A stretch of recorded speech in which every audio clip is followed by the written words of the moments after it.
Hello दोस्तों, I am Abhijit Kumar. आज हम एक शानदार से कंपनी जिसका नाम टाटा टेक्नोलॉजी है, जिनके आईपीओ जल्द ही आपको देखने को मिलेंगे। उन्होंने डीआरएचपी फाइल कर दिया है ऑलरेडी और वो काफ़ी अच्छी कंपनी है। इन कंपनी में मैं अप्लाई करूँगा कि नहीं करूँगा ये लास्ट में मैं बताऊँगा, और आप भी इस कंपनी के फाइनेंशियल रेशियो या रिजल्ट को देखकर आप समझ जाएंगे कि ये कंपनी में मुझे अप्लाई करना चाहिए या नहीं करना चाहिए। और ये बता दूं कि काफ़ी पुरानी कंपनी है, ये लगभग 33 साल पुरानी कंपनी है। और टाटा ग्रुप लगभग 2004 में टीसीएस को लिस्ट की थी आईपीओ के थ्रू, और उनके शेयर आप देख सकते हैं कहाँ तक राइज किए हैं। और ये भी उन्हीं के पीयर्स कंपनी है टीसीएस की, टाटा टेक्नोलॉजी। ये भी आईटी सर्विस प्रोवाइड करती है, तो ये फिर से आ रही है और इनके भी शेयर काफ़ी तूफान मचाएंगे। वो क्यों, वो सारा सेगमेंट में देखेंगे और समझेंगे। आइए चलते हैं सेगमेंट को समझते हैं, किन किन सेगमेंट में बात करूंगा। मैं पहले प्राइस के ऊपर बात करूंगा, फिर दूसरा मैं फाइनेंशियल रिजल्ट के कुछ रेशियो को देखूंगा, जैसे कि ये सेल्स हो गई, वैसे वैसे रिजल्ट को देखूंगा। और फिर नेचर को समझेंगे, कंपनी करती क्या है, क्या नेचर है इनके। आइए देखते हैं। पहले तो ये कंपनी का मोटा मोटी मार्केट कैप अगर हम समझें, देखें, जहाँ तक हम सर्च किए, जहाँ तक मुझे मिला, तो 37,208 करोड़ का मार्केट कैप बनता है इसका। और फेस वैल्यू इसकी 2 की आती है, बुक वैल्यू 54 के आसपास ट्रेड होता है। अगर हम इसका अनलिस्टेड मार्केट में 52 वीक लो देखें तो 450 का आया है, और 52 वीक हाई देखें 900 का आया है। ऑलमोस्ट इसी के अराउंड अभी भी अनलिस्टेड मार्केट में ट्रेड हो रही है ये शेयर। ये आईपीओ में इसका एक्सपेक्टिंग प्राइस क्या रहेगा दोस्तों, तो इसका 900 से 1000 के बीच में इसका कुछ प्राइस हो सकता है। मे बी 900 से 1000 रहे, या फिर थोड़ा ऊपर या थोड़ा नीचे ट्रेड हो जाए, लिस्ट हो जाए, या फिर ये आईपीओ के थ्रू इशू करे, है ना।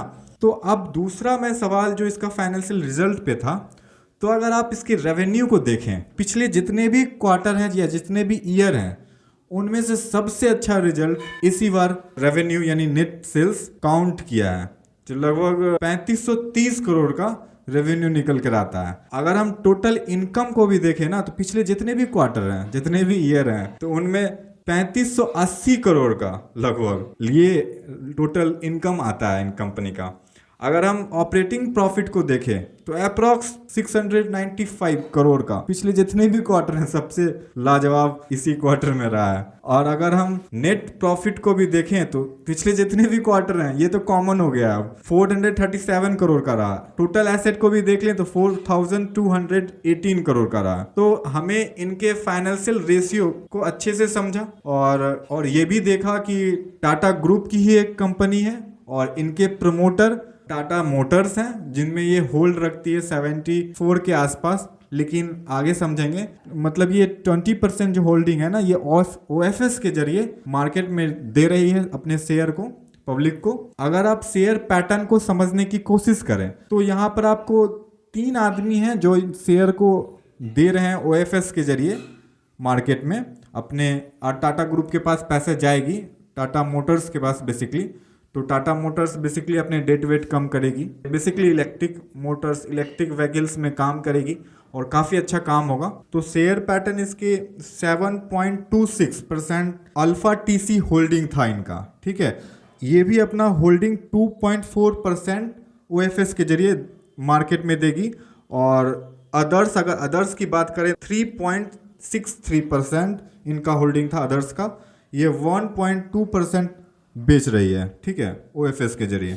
तो लगभग टोटल आपका बन के आता है 33.6%, जो कि इनका जो ओएफएस आ रहा है टाटा मोटर्स का जो शेयर आ रहा है ना, तो इनका अगर टोटल परसेंटेज आप देखते हैं तो 33.6% निकल कर आती है।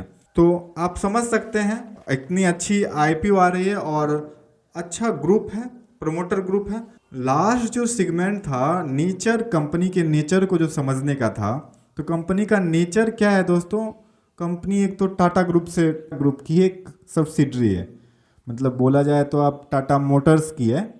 तो टाटा मोटर्स इन शेयर होल्डिंग के डाइल्यूट के बाद भी टाटा मोटर्स ही इनके प्रमोटर रहेंगे। लगभग 54% स्टेक उनका अभी भी रहेगा आईपीओ के बाद भी, जब वो सेकेंडरी मार्केट में लिस्ट हो जाएगी। अपने आईपीओ होते हैं प्राइमरी मार्केट। ये काम बेसिकली करती क्या है, फ्रॉम मगर Tata technology work from digital services, मतलब डिजिटल सर्विस देने का काम करती है। दो तरह का बेसिकली काम करती है। एक काम करती है ग्लोबली प्रोडक्ट इंजीनियरिंग, ठीक है, और दूसरा है इनका डिजिटल सर्विसेज प्रोवाइड करने का, ठीक है। और ये आईटी सर्विस मैनेजमेंट के साथ साथ एरोस्पेस, एरो ओरिजिनल इक्विपमेंट और ऑटोमोटिव को भी सर्विस प्रोवाइड करने का काम करती है। और इनके दोनों इंडस्ट्रियल सप्लायर को भी देखें तो आईटी सर्विसेज प्रोवाइड करने का भी काम करती है।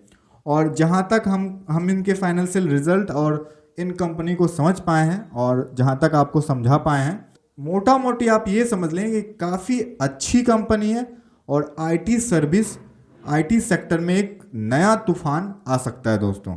इन जैसी कंपनीज का होना काफ़ी अच्छा हो सकता है दोस्तों, और हमारे मार्केट के लिए भी और हम इन्वेस्टर के लिए भी। आशा करते हैं हमारी जानकारी आपको काफ़ी अच्छी लगी होगी और इस वीडियो से आपको कुछ ना कुछ हेल्प जरूर हुआ होगा। अगर हुआ है तो प्लीज़ वीडियो को लाइक करें एंड सब्सक्राइब भी करें। ठीक है दोस्तों, बाय बाय।